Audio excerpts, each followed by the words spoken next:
point buy system for Basic. Jeez. Why don't you just play 5th edition, man?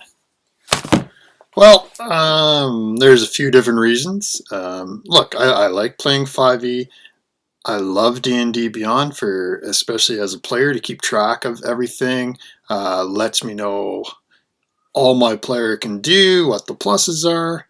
But you know, I remember back in the day when a piece of paper and a pencil could do the same thing, and it was much simpler. The other advantage is this right here is $5 if you really want to get people into the game. I think Basic is a really great start. Basic fantasy there. One thing I really do like about where the game went, as opposed to just rolling like straight 3d6 for all your stats or 4d6 keep highest 3, is sort of the invention of standard array, but especially point buy. Now, in 5th edition, all your stats start at 8 in point buy, and you have 27 points to spend accordingly and to boost them up. Now, you could buy 3 15s and have the rest stay at 8, or you could, you know, kind of play around and make some 10, make some 15. Beyond that, certain races or ancestries will add to certain ability scores. You know, fine and dandy, right? I like that level playing field. It's great for players, you know, because that way somebody doesn't have the hot dice and, oh, I rolled an 18. Really, I did. Or somebody, you know, if you do it in front of the Dungeon Master, somebody's going to get unlucky, right? And somebody's going to be lucky. That's just the way it rolls. Hey, if that's the way you want to go, fine. This is just a system I came up with to help sort of level the playing field, so it's fair for everybody. And beyond that, you can also allocate how many points you want to use, whether it's kind of like your low fantasy grimdark setting. Start with 20 points to buy ability scores. You know, that way if you're going to have an 18, that's all you're going to have. Or 25 is what I use, kind of standard. Or, you know, you want to play really heroic characters, 30, right? So lots of things you can do with this system. I made a little educational video, so let's get into that and we'll talk afterwards. Okay, let's see how the Basic Point Buy spreadsheet constructed in Excel. 2 tabs. Attributes, this is the one everybody's going to use. You can see you have your standard ability scores plus starting gold. That's the thing everybody forgets about in Basic, is that you actually roll a 7th stat, which is basically your starting gold, which is normally 3d6 times 10 gold pieces. I've actually made it part of the point buy. So you get, everything starts at 9. 9 in Basic Fantasy and BX. 9 to 12 is basically 0. You can see it goes from -3 to +3. If you want to adjust, it's basically a drop-down menu. I've made the lowest you can get is 5. 5 is a -2. It actually gives you more points to spend. But let's leave everything at 9. So how many points do you get to spend? Well, I use 25, kind of standard. If you want sort of a tough, grim, low fantasy setting, you know, maybe go with 20 points. If you want a high fantasy setting where you have sort of people with really good stats, maybe use 30. There's also an option to go random, so if you want a little bit more of a spread across the ability scores between characters, 18 plus 2 dice 6 will give you 20 to 30 points to spend this way. But for my example, I'm going to use 25 straight across the board. So how are these costs determined? Well, basically, like I said, the lowest score I'll go down to is a 5. That actually gives us 7 additional points. But that also means that the characters take a -2 penalty. 6 is a -4, or gives you 4 extra points, etc. To buy an 18 costs 19 points. So you can see Where if I want an 18 and we're using 25 points, 19 of those are suddenly gone. Very expensive. But these are basically the costs. The starting gold is 7 plus the amount of point costs. So if I have a starting gold score of 5, that's 7 plus a minus 7, which is 0, to the power of 1.9075. Why did I use that strange number? Basically because if I max it out, so 7 plus 19 is 26, to the power of 1.9075 is basically 500 gold pieces. That's the most I wanted anybody to start with. So let's jump back to the main screen here, the attributes, and we'll run a little sample of a character. We'll start with a basic fighter. So I want my fighter to be super strong. I want the strongest fighter I can get, 18. Well, I've already blown 19 points.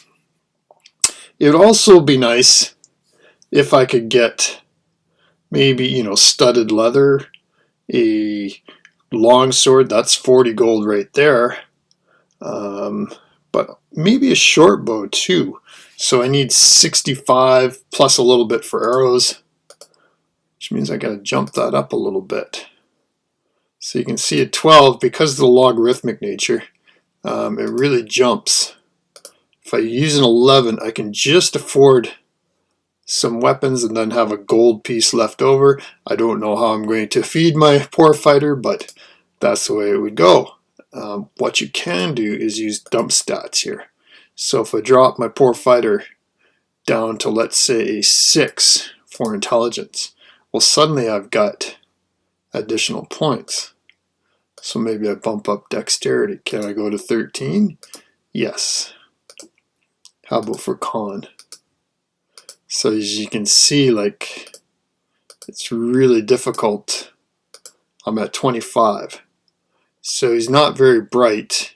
Maybe because he's not very bright, he's not a very good leader anyway. If I really dump charisma, I've got the 4 extra points. I can definitely get my 13 there. Give myself an extra gold, or maybe even 2. And we'll just say we'll put wisdom at 10. So not very bright, not very good with others, a bit of a jerk perhaps, or just he's so stupid that people have no faith in him whatsoever.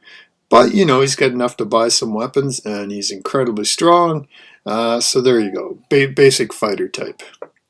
Let's do a different example. Let's say I want somebody who's a noble, again a fighter, but I'm going to start off with 500 gold pieces. So I'm going to be able to buy plate mail, longbow, long sword, whatever starting equipment I want. But I'm going to have to sacrifice here. So let's say 13 strength. I'm still above. So what do you dump? Wow, this is hard. Okay, let's just put dex down to 9. Okay, so that gives us what we can. Is this charisma really that low? So I could go with that, but again, you're not a very intelligent fellow. This is where it becomes quite challenging. So the son of a noble or daughter of a noble would likely be smarter than 6. They don't have to be likable or much of a leader. So as you can see, that is just, I'm really paying for that 18 right here. So a little stronger than average, but difficult otherwise for ability scores. So just something to play around with. Again, I could put that 13 in intelligence. Let's say they were a wizard instead, right? So, and then I'll really dump strength down to 6. So that means I could, Yeah, have 15 intelligence. Again, charisma. If we really wanted to drop that, could we get the 16? I don't think so. Just missed it, but that's okay. We'll drop con by a point. So there you go, 16th intelligence magic user or wizard, weak as a kitten, and probably so specialized that does not have good charisma whatsoever, but amazing starting gold, 500. Again, I'm really paying for that 18 in starting gold. But you know, this is fun. You can kind of change the formulas as you need it. If I didn't want to take those rotten ability scores, I could really dump that gold down to like 66, because let's face it, wizards don't need to buy armor. Put my charisma back at 9, put my strength back at 9, and all of a sudden I've got lots of points to spend. Could I go to a 17? Yep. Could I go to an 18 for intelligence? Indeed. See, there you go. Bump up the con a little bit, and there you go. There's your 18 intelligence magic user or wizard with, you know, everything else is basically average, with enough money to sort of get you going. But again, it'd be nice to have a higher dexterity, but this is where the 25 I find is the next nice balance in high fantasy, where I have 30 points to spend. Yeah, I can bump up my dexterity to 13, no problem. And there you go. But that's why I like 25. Use it however you want. If you want some real fun, I've got the random. So at the beginning of the game, each player character throws 2d6, add that to 18, and you'll get a spread of 20 to 30, but the odds are most players will have around 25 points to spend.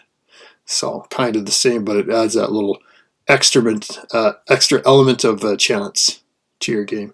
So there we go. That's kind of a basic point buy sheet. So I'll get you back to the video now.